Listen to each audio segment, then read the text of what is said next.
o SUS não é fácil, mas eles tentam, diuturnamente eles tentam destruir o SUS. Ainda que a gente tenha esses ataques cotidianos ao Sistema Único de Saúde, o Sistema Único de Saúde sobrevive por conta do controle social que ainda existe. Sobrevive porque ainda há profissionais no interior do SUS que faz a defesa do sistema. O SUS sobrevive porque há uma resistência da sociedade civil organizada em defesa desse patrimônio.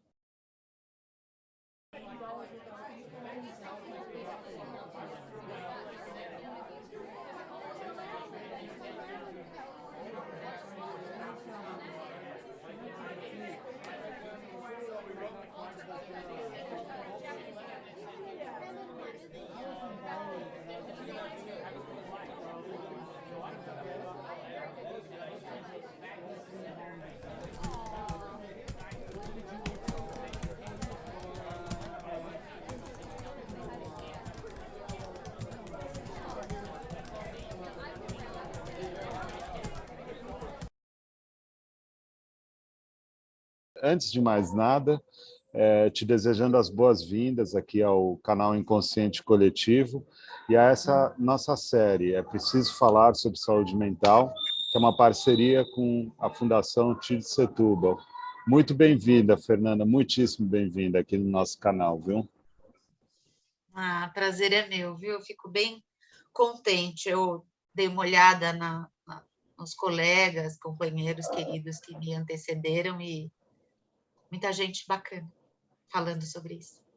Sim, a gente agora, né, a essa altura dos acontecimentos, a gente já está na segunda temporada dessa série e a gente vem cada vez mais amadurecendo uma discussão sobre a política pública relacionada ao cenário de saúde mental no país, né?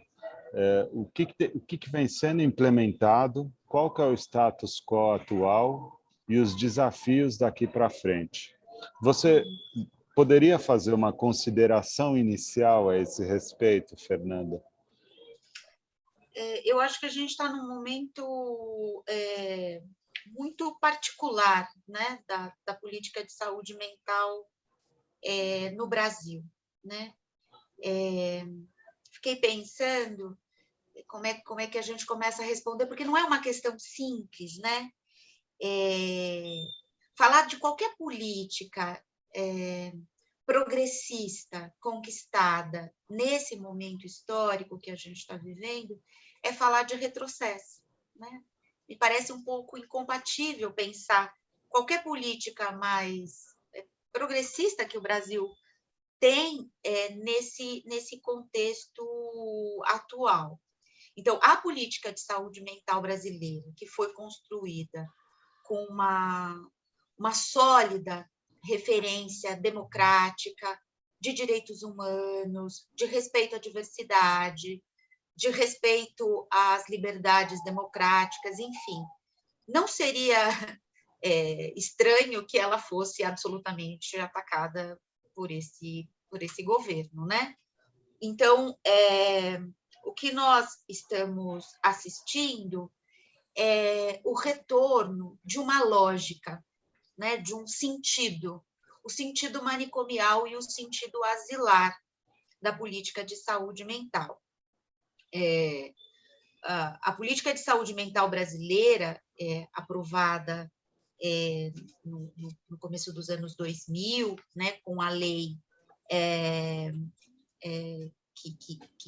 que valida essa política, a Lei 10.216, ela é uma política de saúde mental pautada numa referência, que é a referência da luta antimanicomial, que precedeu a aprovação da própria lei.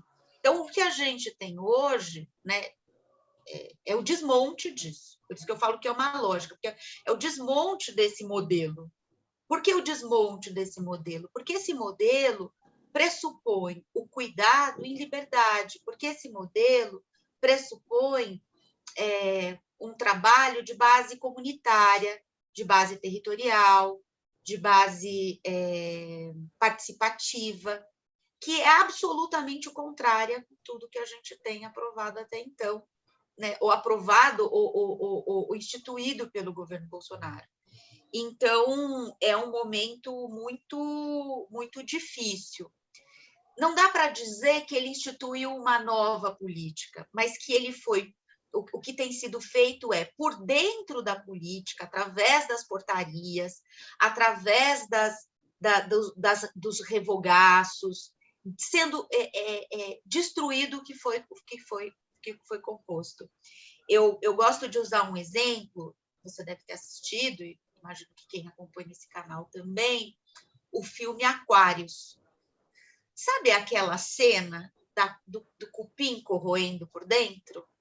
Eu fico um pouco com essa figura de que a política hoje, né, de saúde mental é como se ela estivesse sendo atacada por dentro, uma espécie de uma destruição e uma corrosão por dentro. Né? Se a gente pega todas as medidas desde 2017, porque não começa com o governo Bolsonaro, né? Começa anterior, o próprio processo do golpe, o processo do governo Temer, com as mudanças que vão ocorrendo nas comissões técnicas, a gente vai vendo essa destruição muito endógena da política de saúde mental. Né?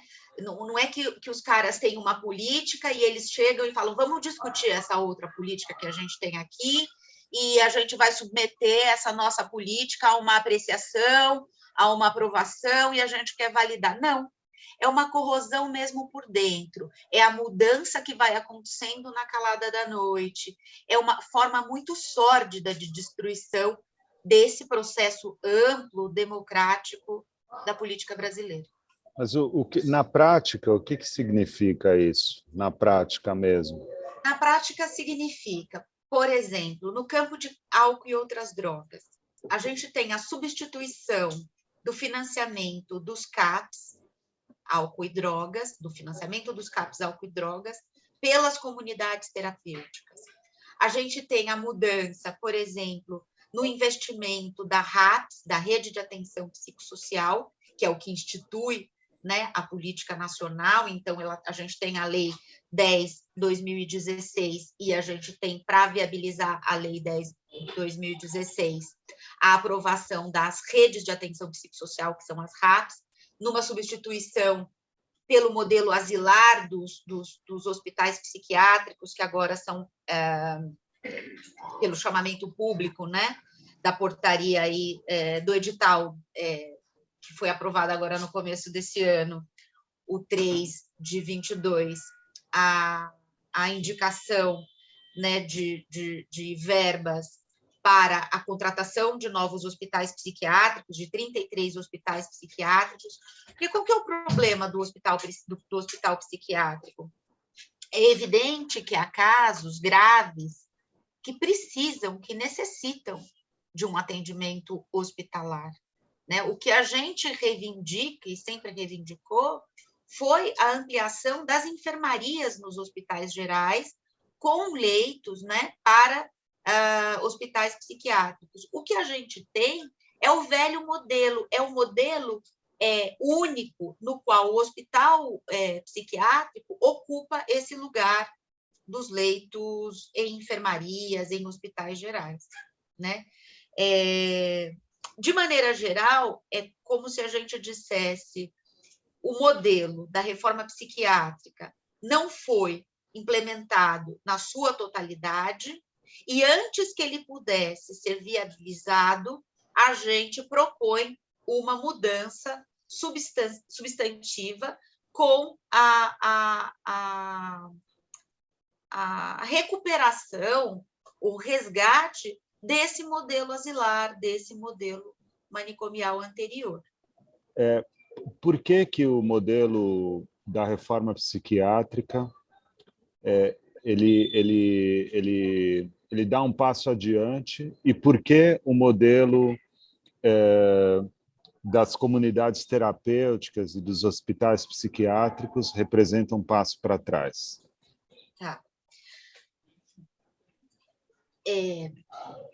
antes acho que a gente pode começar respondendo assim, antes da Constituição ou antes da reforma psiquiátrica, né, porque o Brasil faz uma ampla reforma psiquiátrica nos anos 70, 80, né, a gente fala desse movimento da reforma psiquiátrica, a gente tinha um modelo de saúde mental no Brasil pautado na internação, no confinamento, no isolamento do paciente mental, no paciente com agravo de saúde mental, no paciente ali com transtornos mentais. Então, o modelo brasileiro, ele era um modelo pautado no isolamento, na internação, no confinamento, em grandes hospitais psiquiátricos. A gente tem aí o livro da Daniela Arbex, né, que é um retrato do que foi, né, o modelo antes da reforma psiquiátrica, né, denunciando, demonstrando como essa forma asilar de acolhimento do sofrimento psíquico era, em verdade, um modelo higienista, um modelo de violação de direitos humanos, um modelo de cerceamento de direitos, né, de depósito dos corpos, enfim. Esse era o modelo. A gente começa nos anos 70, nos anos 80, muito por influência da reforma psiquiátrica italiana, mas não só. Hoje a gente tem as próprias referências que vão buscar em outros autores, em outras referências, a necessidade de rever e de fechar os manicômios, de rediscutir e denunciar o manicômio não como uma forma de tratamento, mas como uma forma de depósito de gente. Essa crítica, esse movimento dá aí origem ao movimento da reforma psiquiátrica, ao modelo da reforma antimanicomial. O que esse modelo, o que esse movimento reivindicava?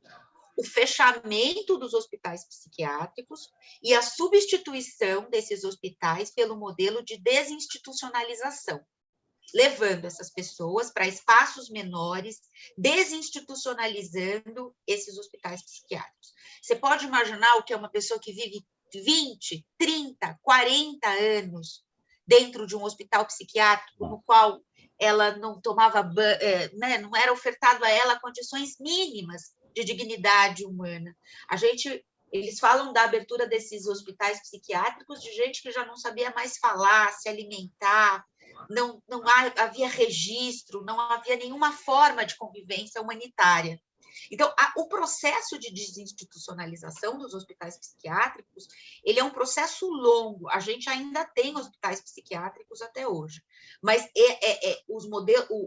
a substituição foi acontecendo gradativamente desde a aprovação da Lei 10.216, da reforma psiquiátrica brasileira. Bom, esta mudança que acontece, ela prevê todo um desenho diferenciado, um desenho organizado territorialmente, que institui, então, a RAPS, a Rede de Atenção Psicossocial, com serviços que remontam os CAPs, que são Centros de Atenção Psicossocial, e as residências terapêuticas. As residências terapêuticas são os espaços de acolhimento sob a forma de uma casa, com um número muito menor de pessoas, 10, 12 pessoas, que vão passar por esse processo de desinstitucionalização. Então, a RAPS é um desenho, é um modelo de acolhimento comunitário, territorial, vinculado à saúde, vinculado à atenção primária, organizado no modelo SUS, para o atendimento dessas pessoas com agravo mental. O que se propõe hoje é o desfinanciamento da RAPS, a substituição da RAPS pelo velho modelo, Pelo modelo do você tem um transtorno mental, você tem um problema de saúde mental, você vai para um hospital psiquiátrico, você vai ser tratado no hospital psiquiátrico. Então, por isso a gente está falando de uma atualização do modelo manicomial. E qual é hoje a grande questão que a gente fala que o manicômio se metamorfoseia, né? É a situação dos moradores em situação de rua, é a condição dos usuários de substâncias psicoativas, que hoje são um novo, vamos dizer, um novo sintoma social desse nosso tempo, né? Então, eu acho que hoje dificilmente a gente fala nesse acolhimento em massa nos manicômios, mas quem iria para esses novos manicômios? Qual o interesse de abertura desses novos manicômios? Qual o interesse do retorno desses novos manicômios? Eu penso que o que se busca é uma resposta higienista para este grande problema que hoje a gente tem nos grandes centros urbanos. Uma população em situação de rua em massa, problemas de toda a ordem do ponto de vista do sofrimento psíquico e uma não resposta que o governo dá a isso. Então, há interesses mercadológicos, né, na abertura desses hospitais. Que quadro, hein, Fernanda? Que quadro. Você tem um trabalho específico sobre álcool e drogas. E eu até estava lendo um texto dizendo que a política brasileira foi eleita a pior entre 30 países, né? A política brasileira com relação às drogas, né? Eu queria que você fizesse uma análise sobre o nosso status nesse assunto, que é álcool e drogas. O que a gente tem no campo de vista da política de álcool e drogas é, de novo, né? É difícil falar desse governo sem usar a palavra retrocesso, né? Acho que a gente avançou muito com a pauta de álcool e outras drogas, quando a gente aprovou, de novo, uma política de saúde mental pautada na redução de danos. Eu trabalho num CAPS, num Centro de Atenção Psicossocial para Álcool e Outras Drogas, na modalidade CAPS-AD, né? Porque os CAPS a gente tem em 3 modalidades, né? O CAPS adulto, que atende os problemas de transtorno mental, os CAPS álcool e drogas, específicos para a modalidade álcool e drogas, e o CAPS infanto-juvenil para a população jovem, né? Crianças, adolescentes e para a população de adolescentes. O CAPS-AD, ele é um serviço específico para o atendimento dessa população que faz uso de substâncias psicoativas.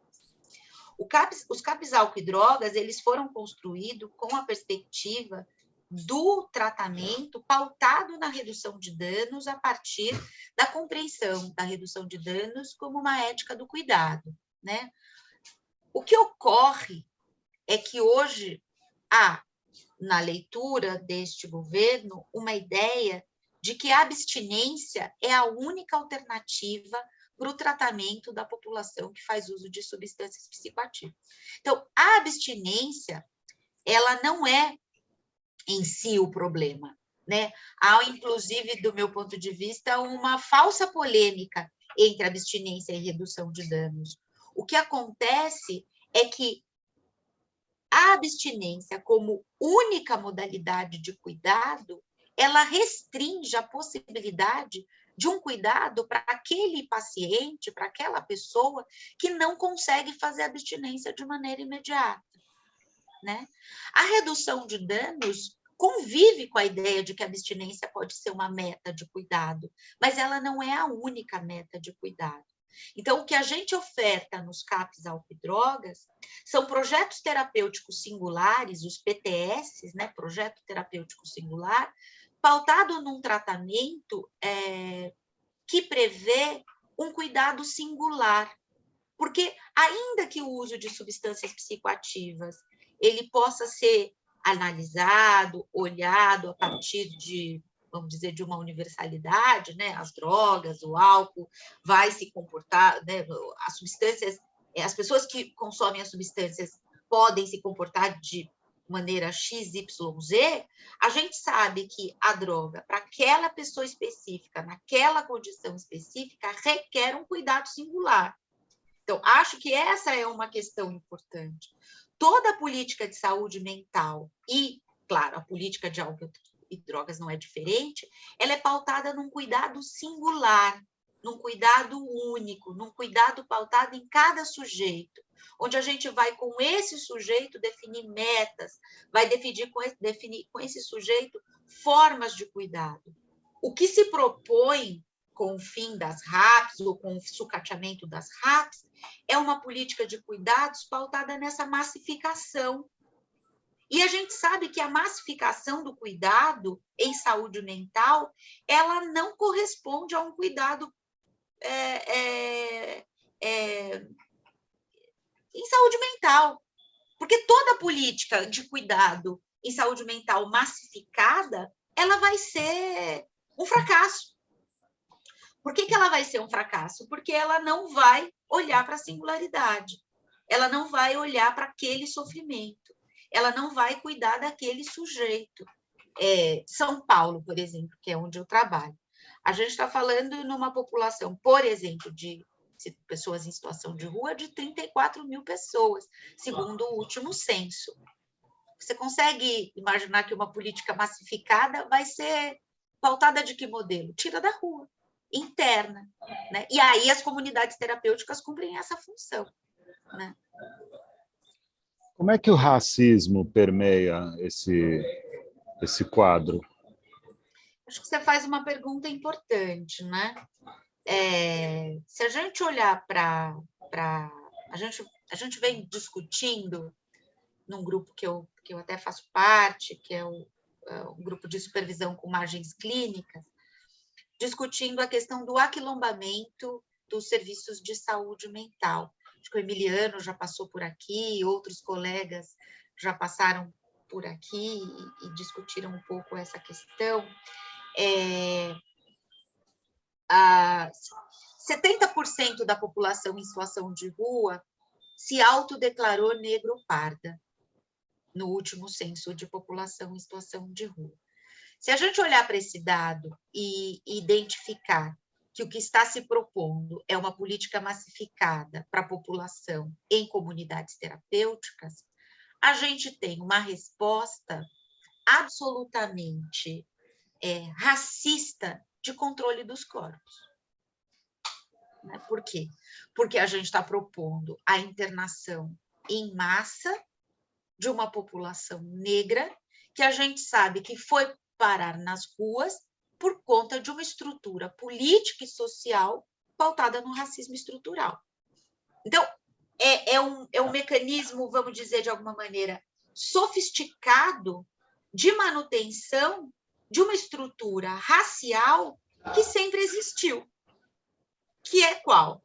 A condição do negro pobre nesse país é a condição do isolamento. O Emiliano Camargo Davi, que é um pesquisador do grupo Ama Psique e professor do SEDES, né, tem um trabalho de pesquisa muito interessante, ele vem chamando a atenção para olhar, inclusive, para os dados de quem é o público que frequenta os CAPs. Qual é a cor do público que frequenta os CAPs? Ou os serviços de saúde hoje no Brasil? Né? É uma população negra. Então, atacar a política de saúde mental, de alguma maneira, é atacar direta e indiretamente essa população, quando se propõe massificação, internação em massa, segregação e tratamento asilar, fragilidade dos recursos, sucateamento dos equipamentos, né? Então, eu digo que é sofisticado quando a gente não olha com atenção, mas é escancarado, né? Quem são esses gestores? Quem são esses caras? Se você fala assim, o governo Bolsonaro, mas é o que? É o Ministério da Saúde mesmo? É o Ministério da Saúde, que hoje é composto por uma parte de vamos dizer assim, nem sei como dizer, mas representantes dos lobbies que sempre existiram. Eu escrevi isso num texto, desde a Anísia da Silveira, que estiveram sempre interessados na mercantilização da loucura. A loucura é altamente lucrativa, né? Porque se a gente pensar que o que se busca é a substituição dos serviços públicos estatais por terceirizados, por serviços públicos privados, pela venda, né, dessa mercadoria saúde, o que se quer é comercializar, né? Com isso, porque não é só um interesse perverso, vamos dizer assim, ideológico de controle dos corpos, né?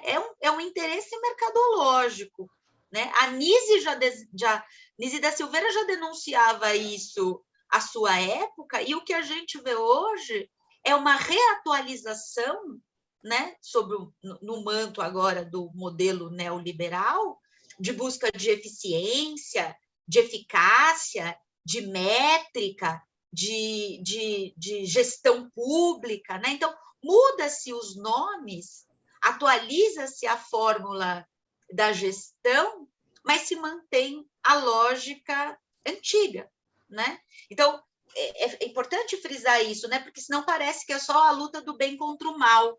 E não é, não se trata disso, trata-se de interesses, e a gente sabe,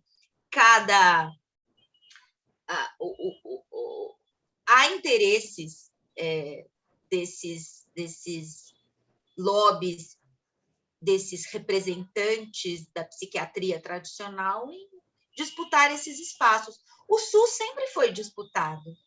O SUS sempre foi disputado por dentro, né, entre os modelos privatistas, né, entre os interesses privatistas e os interesses, vamos dizer, do campo democrático, do campo da reforma psiquiátrica, do campo da reforma sanitária, dos interesses públicos da saúde. A hipermedicalização psiquiátrica vem no bojo dessa discussão também? Total. Total. Né? Vou te contar uma história rapidinha. Eu trabalhava numa UBS, logo que eu entrei na prefeitura, numa UBS na Zona Leste, afastada, né? E eu me lembro que, à época, a gente tinha uma fila de pessoas para vaga de psiquiatria e para vaga de psicologia. Na unidade básica não tinha nem psiquiatra e nem psicólogo. Isso é 2008, 2009, e não havia psiquiatra nem psicólogo nessa unidade que eu trabalhava. Eu sou assistente social de formação. Só que havia uma grande dispensação na farmácia de psicotrópicos, distribuído por outros profissionais de saúde, médicos de outras áreas. Uau. Né? Eu me lembro, o ginecologista era um grande dispensador de psicotrópico. Evidentemente que eu não estou criticando e nem discutindo aqui a ética do profissional médico em prescrever determinada medicação. Não se trata disso.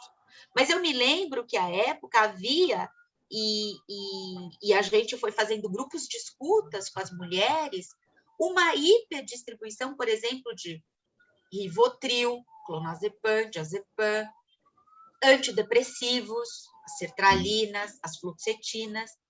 E a gente foi olhando para esse dado e trazendo esse dado para grupos terapêuticos de escuta e escutando, né, tentando ouvir com essas mulheres o que compunha o sofrimento dessas mulheres, qual era o conteúdo que essas mulheres traziam como sofrimento e o que havia ali.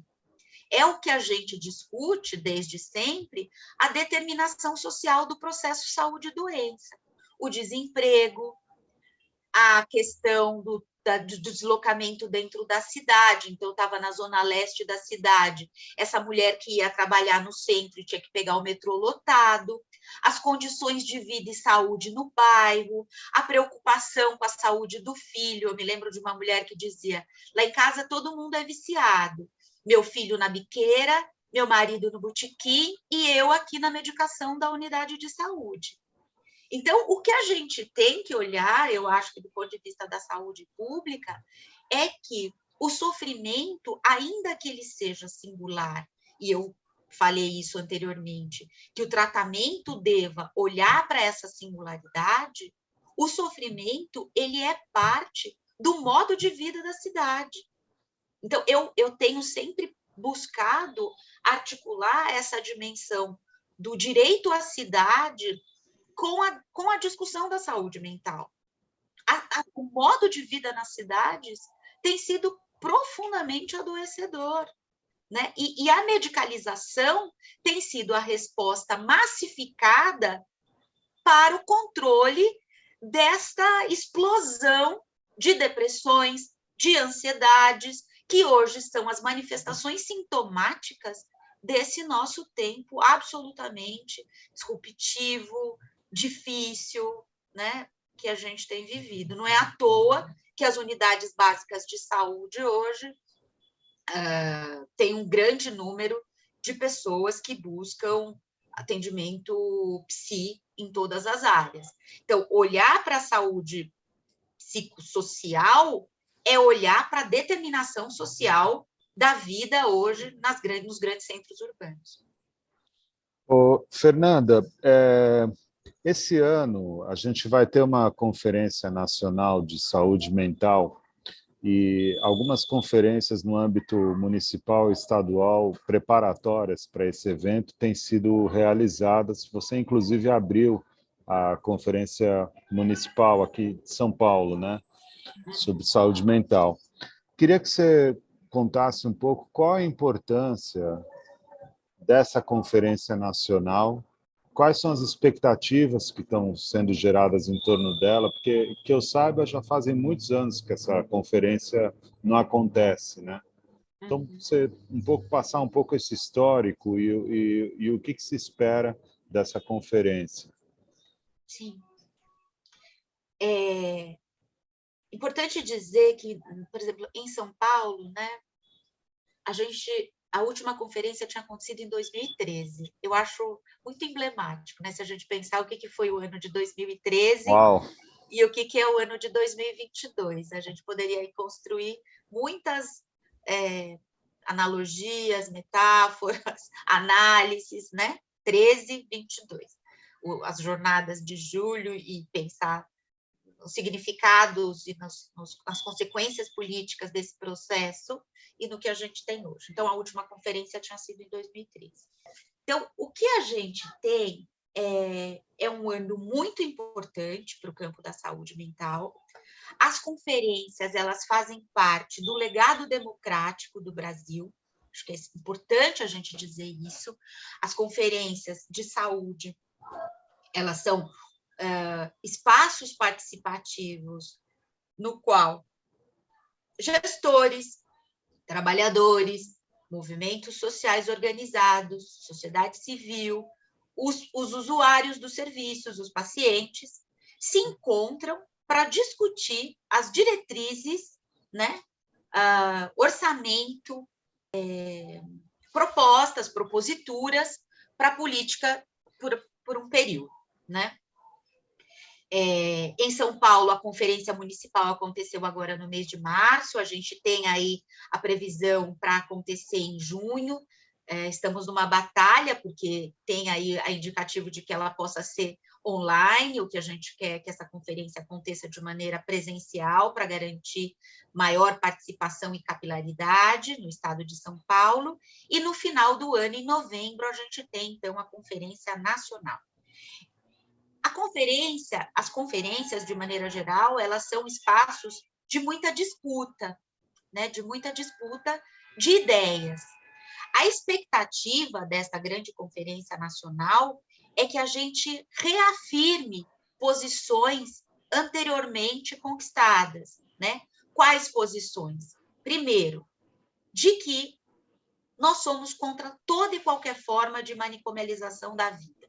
O que nós estamos chamando de manicomialização da vida? Isso que eu dizia anteriormente. O manicômio como prática, o manicômio como um modelo, um ethos de cuidado, do qual todo aquele indesejado, todo aquele que foge do campo da normalidade, ele possa ser internado, retirado do convívio e retirado da sua forma de viver. Então, essa é a primeira grande bandeira, reafirmar os princípios da reforma psiquiátrica, que tem como bandeira principal a não manicomialização da vida. Reafirmar os princípios do tratamento em liberdade. A liberdade é terapêutica, né? Foi o que eu escrevi nesse texto da conferência municipal. Todos nós estivemos isolados de alguma maneira com a pandemia, né? Todos nós podemos perceber o quanto a pandemia e ficar trancado dentro de casa sem o convívio, sem o abraço, sem o afeto, sem a cidade, sem a circulação, a gente pode ver como isso é enlouquecedor.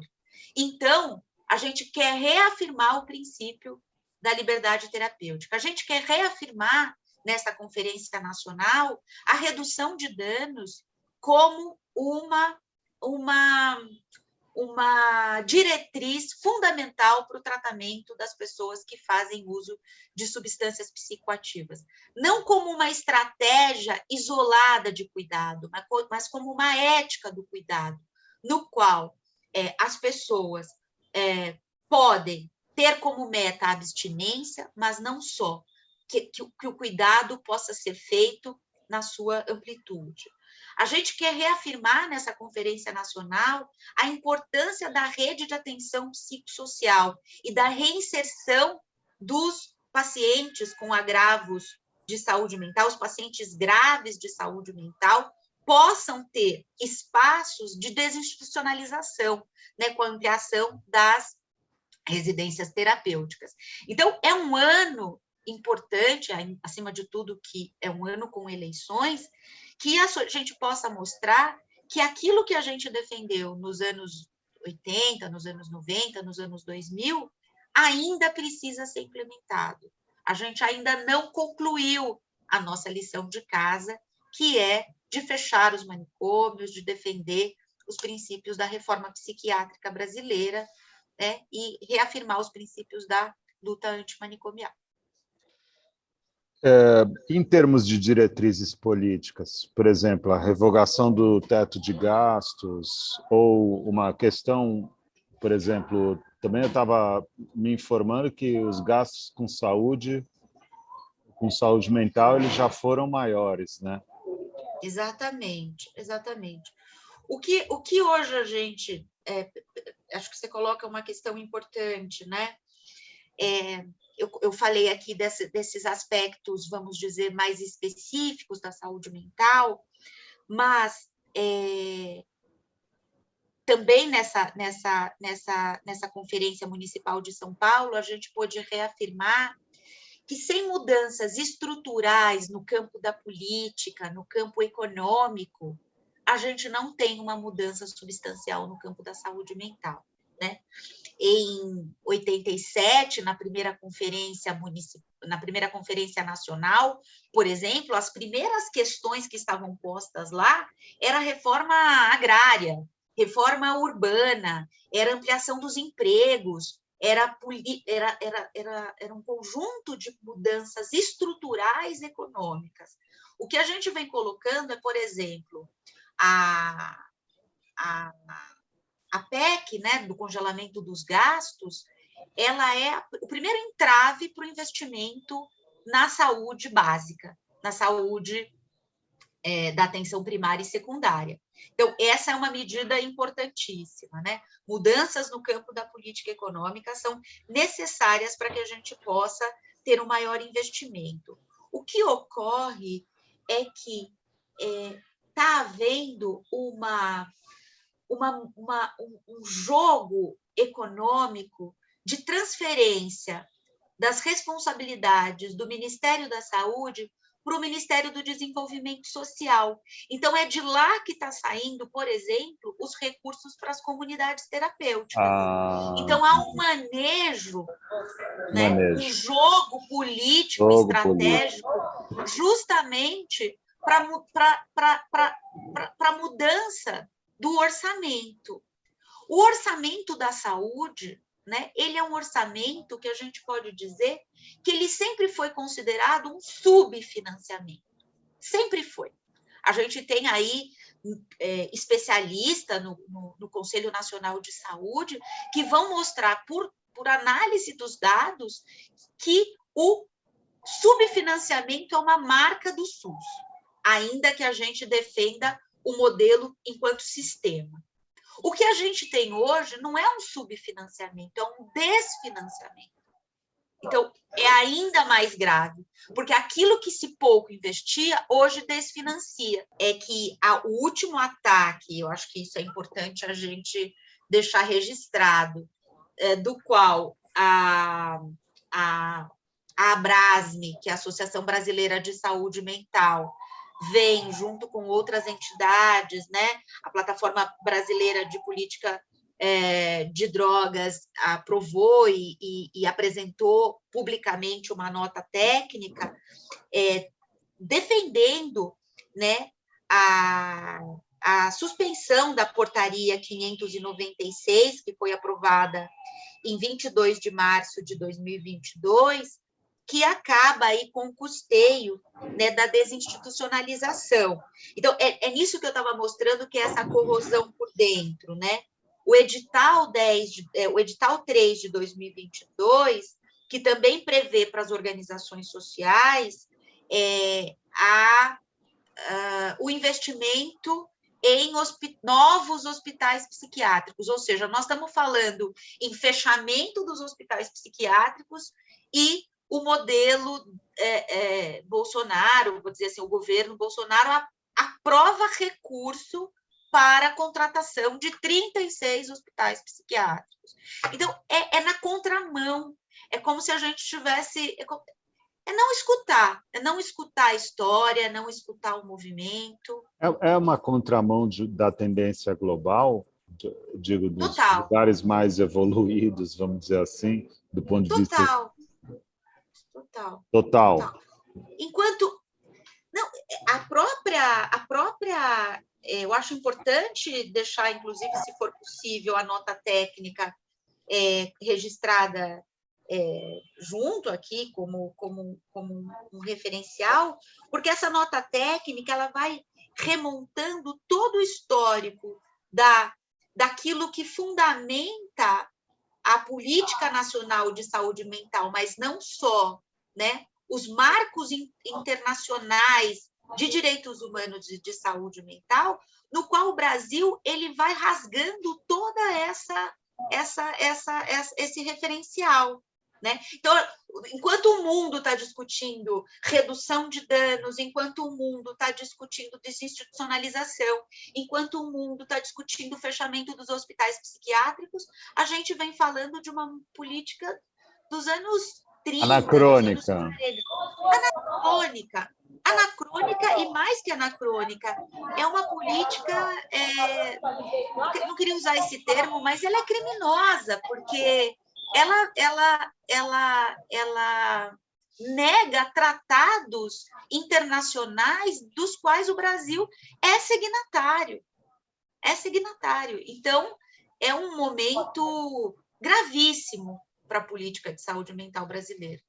Agora, para eu não terminar deprimido essa conversa, Fernanda, se bem que não vai ter jeito, né? Um pouco eu vou terminar mesmo, mas é que tem uma coisa no teu texto que me chamou a atenção, quando você diz que já existe um SUS, né?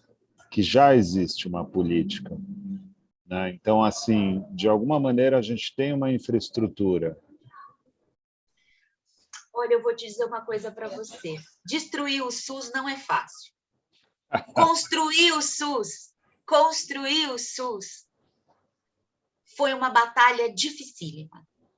Uma batalha de muita gente, né? Uhum. O SUS é um modelo de saúde que ele tem no seu DNA a própria democratização do Estado brasileiro. É nesse sentido que o SUS é uma conquista. O SUS é patrimônio da sociedade brasileira. E a gente pôde comprovar isso com a pandemia, de alguma maneira, né? A gente só não tem um desastre sanitário ainda mais grave porque a gente tem o SUS. Por isso eu estou dizendo, destruir o SUS não é fácil, mas eles tentam. Diuturnamente, eles tentam destruir o SUS. Quer dizer, não, vai lá, desculpa, te interrompi. Então, o que eu quero dizer com isso? Ainda que a gente tenha esses ataques cotidianos ao Sistema Único de Saúde, o Sistema Único de Saúde sobrevive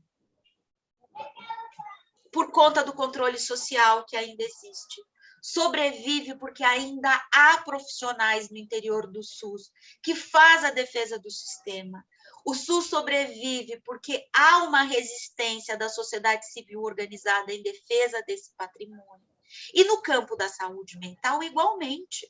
A gente tem uma militância atenta, resistente a essa destruição.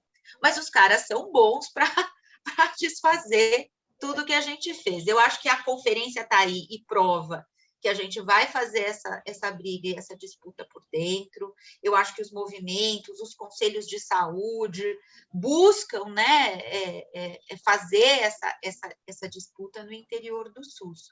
O SUS é muito grande, o SUS é muito capilarizado.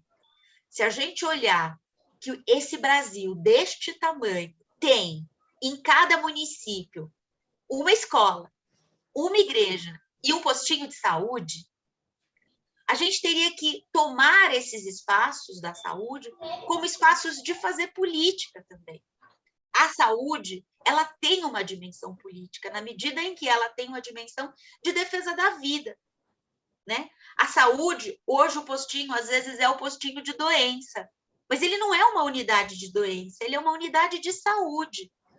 O CAPS não é o espaço da doença mental, ele é o espaço da diversidade, ele é o espaço da loucura enquanto criação, ele é o espaço do cuidado daquele que não se comporta no quadrante da normalidade.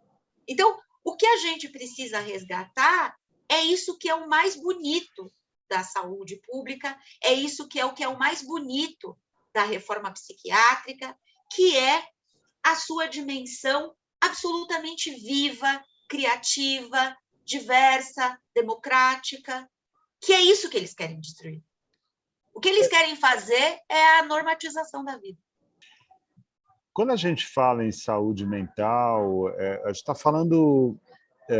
a gente não tá, e fala do psiquiátrico e do manicomial e das comunidades terapêuticas, a gente não está falando só dos loucos, né? Não. Então, eu queria que você dissesse de quem que a gente está falando. Luiz, eu vou te fazer uma pergunta. Você acha que é possível ter saúde mental nesse Brasil? Acho que não. Então, é disso que a gente está falando, né? Às vezes, eu acho que o que a gente tem, e a pandemia trouxe isso de maneira muito forte, é uma ideia de que a saúde mental é bem-estar. É uma simplificação da ideia de saúde mental. Então, ter saúde mental, de alguma maneira, nesse momento que a gente está vivendo, é poder viver o luto. É poder ter um sentimento, uma emoção, um afeto correspondente com o que a gente está vivendo. Morreram 600 mil pessoas nesse país. Não dá para a gente estar alegre, contente, feliz.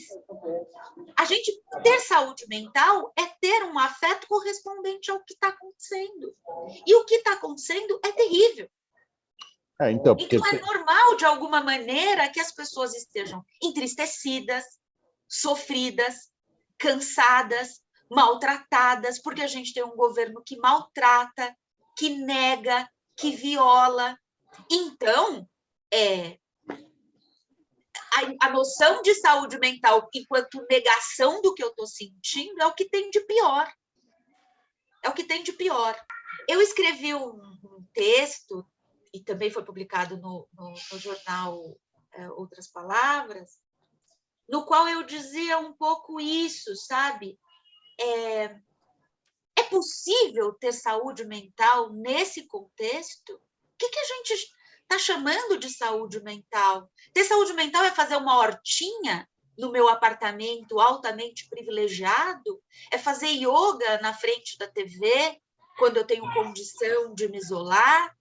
É fazer meu pão fermentação 72 horas e natural? Também. Mas é olhar para esse país absolutamente desigual, no qual a fome é, de novo, uma realidade, no qual o desemprego nunca foi tão gritante, no qual a gente tem o desmoronamento de todos os direitos sociais, não para se entristecer, mas para resistir a tudo isso. Ter saúde mental é ter afetos correspondentes com o que este governo está entregando do ponto de vista do simbólico e do real, né? Então, eu acho muito oportuna a possibilidade da gente discutir saúde mental. Eu acho que nunca foi tão oportuna, porque é quase como se a saúde mental tivesse virado um fetiche. Então, é muito comum eu colocar hashtag "tô cuidando da minha saúde mental". A saúde mental, para nós, né, do campo antimanicomial, do campo da reforma psiquiátrica, nunca foi individual. Nunca foi. A saúde mental, ela precisa ser compreendida como uma dimensão política e coletiva. Os coletivos negros, os coletivos periféricos, os coletivos vêm discutindo isso. A gente quer democratizar a psicanálise, a gente quer democratizar o acesso à saúde mental, não para levar cada um para o consultório, sim, de maneira individual, ainda que as pessoas tenham direito a fazer sua análise pessoal. A gente quer chegar nisso. Mas o que a gente quer é uma compreensão da saúde mental na sua dimensão coletiva.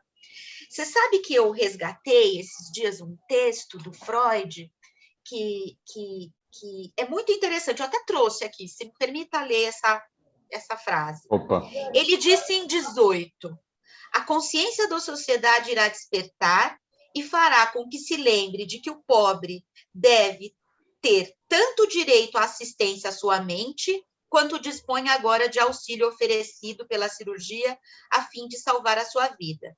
De que as neuroses ameaçam a saúde pública, não menos que a tuberculose. Ele está falando isso em 18, no contexto de uma pandemia, no contexto de um pós-guerra. O que a gente está vivendo hoje?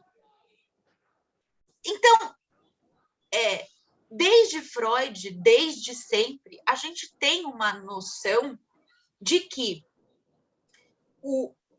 a determinação do sofrimento, ela não é uma condição singular, ainda que os meus traumas, as minhas neuroses, as minhas condições sejam singulares, a gente não pensa o tratamento dessa maneira, né? A gente não pensa o tratamento do sofrimento mental eliminando o sofrimento, mas eliminando as condições que fazem com que a população sofra.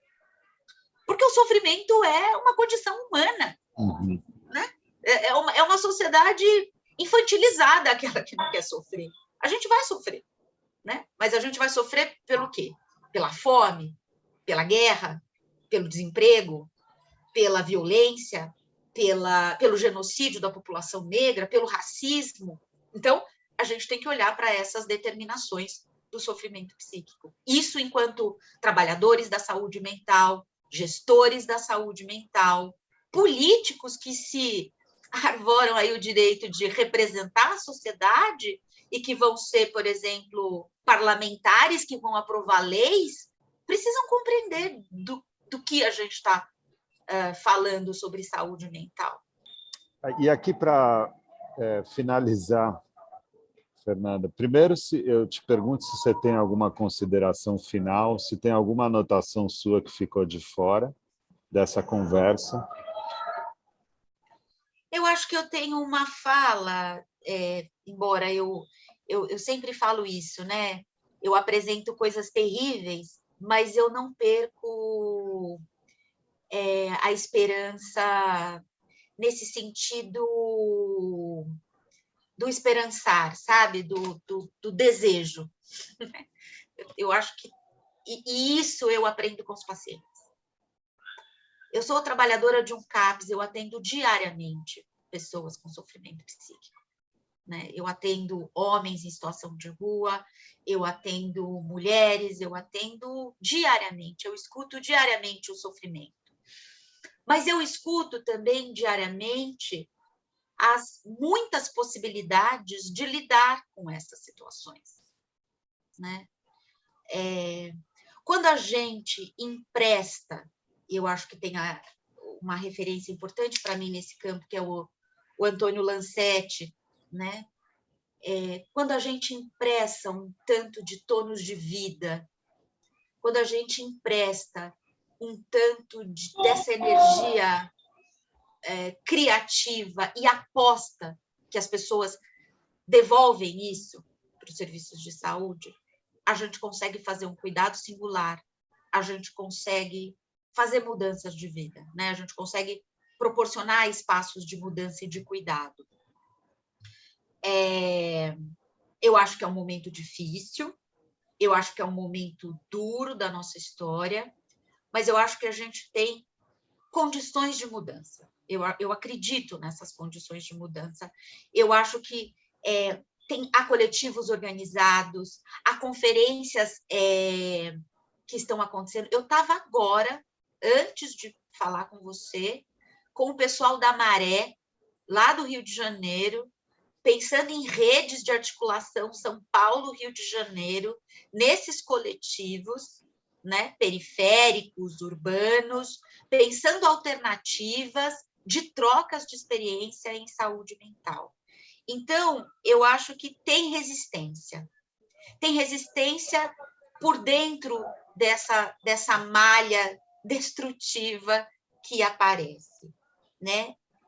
As conferências são uma mostra disso. A Conferência de São Paulo, da cidade, aprovou propostas muito interessantes, reafirmou princípios. Nós temos um documento, nós temos um legado, nós temos o SUS, né? Nós temos possibilidades. O que a gente precisa é ter organização, é ter coletivo, é reafirmar aquilo que os loucos às vezes ensinam para a gente, sabe?